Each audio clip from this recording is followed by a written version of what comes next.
Hello, fiber friends. Welcome to Vlogmas. I realized that I had not been plugging in my microphones. I thought one of them was plugged in, but the other end of the cord was not plugged in. So we're running on 5% today, but the other one is charging. Hopefully if it dies, I'll notice it. Cross your fingers. All right, fiber friends, it is day 5 and we have a blessing for today. Yesterday's blessing was about how we're all connected, and that's what I was thinking about when I was frogging part of my shirt, because the yarn was going in some weird ways, but I knew if I kept going, I could untangle it because it's all connected. But the conversation we had yesterday was really about having fun and playing and exploring and not getting things right or wrong, but just trying stuff out. And that sounds fun. So today we need to have a funner blessing. More fun. So today's blessing is, may your fiber art be playful and fun. We are going to open 2 advent boxes. I did finish the other hedgehog, so I'll show you what that looks like on the bobbin, and we need to figure out what we're going to do with the next hedgehog fibers because I don't know what it looks like. We'll have to figure that out, but let's start with twice sheared sheep first. And disclaimer, both companies sent me these boxes, and there are links in the description if you want to check them out. Here we go, twice sheared sheep. This is how I don't forget what day it is. 4/5, because we already did 4. There is no 4. 5 is a big one. What's in here? I have no idea, but it looks fun. Let's see. Ooh, some kind of a booklet.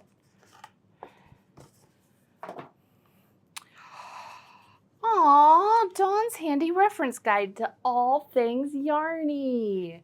So I'm not gonna show you what, oh, this is cool. Okay, yeah, so I'm not gonna like hold it up because obviously I'm not gonna, copyright and things like that. But I will say this looks really great. It's the perfect size to put in the project bag. I'll show you the table of contents so you can get an idea of what's in here. And I'll make sure it focuses because sometimes the camera likes to do its own thing and that's confusing. I'm going to tell you all why I really like this idea. It's because, you might think like, oh, but I have my cell phone, I can just look it up. I don't like looking stuff up. Because as soon as I open my phone, I have a billion notifications. People are trying to contact me. I have email notifications. I have, you get it. And, sometimes I just want my phone off and away, and maybe I'll forget how to do a single crochet 3 together stitch, what it looks like. And it's in here. Now I know. So let's open up Hedgehog fibers. I'm really excited. I don't know what it's gonna be. Let's find out.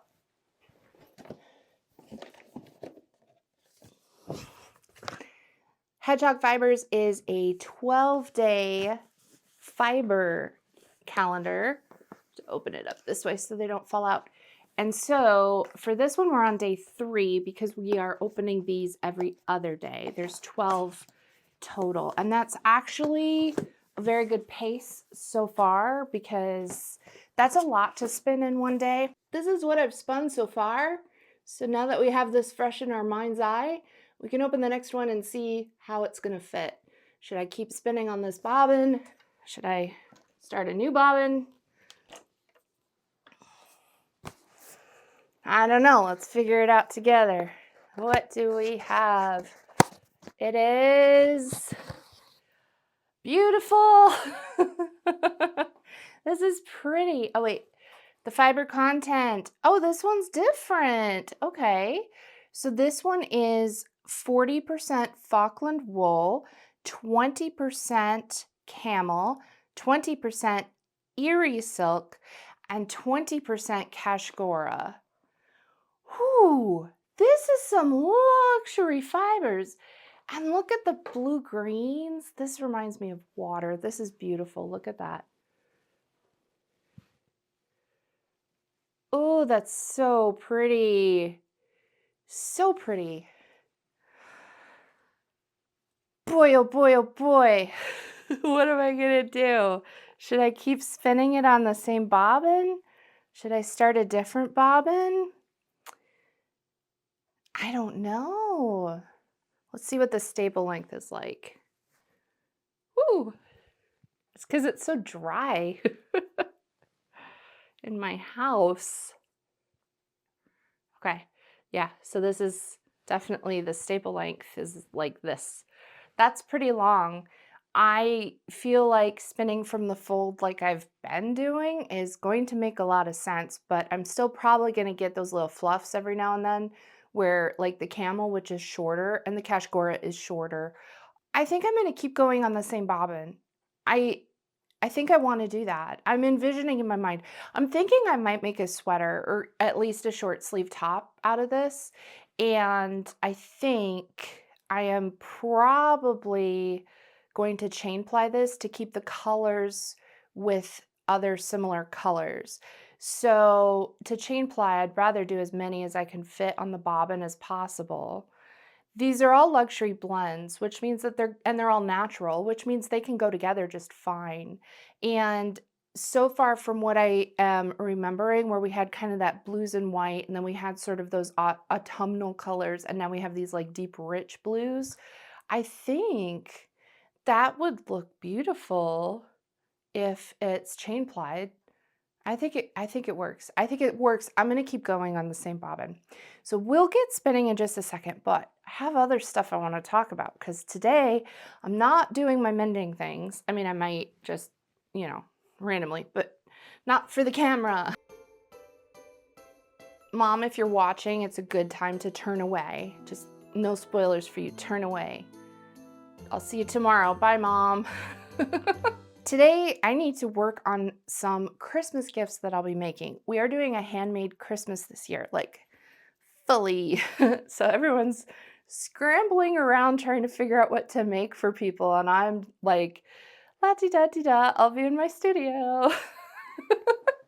But yesterday's conversation about play and sketching with starting projects. And, I'm sure, a lot of you are thinking, but a swatch is a sketch.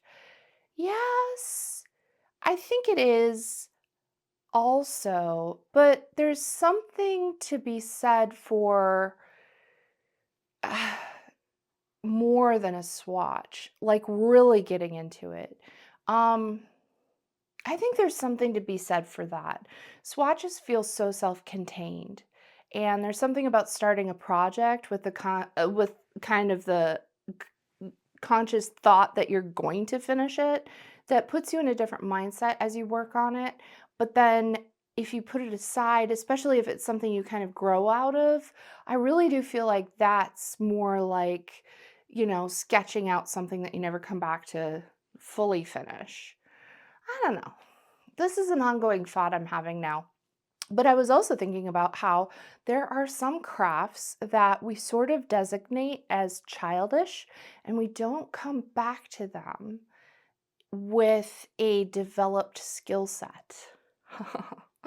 So I'm going to do something that I did as a kid, and I bet a bunch of you did too. Who remembers this bad boy? This is a potholder loom because you make potholders with it. A lot of us had these as kids. It was a very common little craft kit. I did potholders when I was a kid. I want to know if you did too. Tell me in the comments. But I've been doing some more lately. And here's the thing. You can really play around with actual like color and weave patterns. and make some really cool pot holders. So here's one I made, and it's pretty cool. A little stripy stripe, pretty cool. This one is a chevron. It's a twill. What do you call that? Gingham.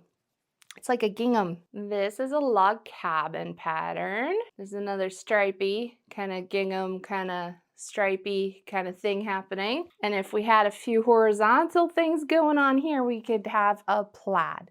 So I'm gonna play around. I think I'm gonna do a puppy tooth, which is like a hound's tooth, except when you do it in plain weave instead of twill. I don't know if that's official, but it's what I like to call it. And I've heard other people say that too.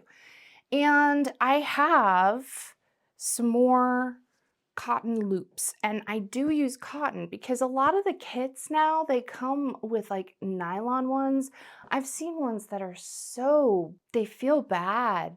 They don't feel good. I was like, good luck with those because they're gonna melt. If you put we use cast iron pots and pans, and if I put like my cast iron Dutch oven on a nylon pot holder, it's gonna melt the pot holder. It's at least gonna scorch it. Like that doesn't seem right to me. My mom's been redoing her kitchen, and so I got a bunch of loops that are in the colors that will go in her kitchen. She has a lot of gold and she has a lot of like rich greens. It's like, think of like the most dark academia kitchen you can imagine. It's a beautiful kitchen. It's really beautiful with like cherry wood and so pretty. She needs some pot holders. So I'm gonna play around with these because I think we could do some fun things with these colors. And I'm gonna do a gamp. Let's start with a gamp to play around with these colors. I had no idea this was gonna happen. It's shocking. My audio died. The battery died. We were running at 5%, which was kind of fitting because this is day 5. A color gamp is a weaving sampler that lets you put all of your different warp and weft colors together interacting. So there's going to be a spot somewhere on the cloth where every color that you put in it is going to interact with every other color that you put in it. And rather than going by the rainbow order of things, I decided to go by the color value of things. So I have the darkest color on one side and the lightest color on the other side, even if it means that I'm going from green to yellow to orange to back to green to kind of reddish maroon on the end there. So it lets me see how the colors work together, and then I can reference that if I want to do other color combinations to see which colors stand out, which look nice together, which ones I don't like together. And it's a good reference, but it also looks pretty. It's pretty and useful. I think that's something about these pot holders. Making these is better than any pot holder I could buy at the store, because the ones from the store stink and they wear out really fast. They wear thin and then you burn your hands. These are so sturdy. And so now everybody in my family, they saw the ones I made for my own family, and now everybody wants these. They're like, hey, Evie, could you make us some of those? But I think that, yeah, we're going to have to talk a little more about handmade gifts because that's a whole conversation. But today we're focused on keeping play in our crafts, keeping it fun, trying things out. And if you're a weaver, a gamp is absolutely perfect for that. And my hound's tooth is fun. Puppy tooth. They're little.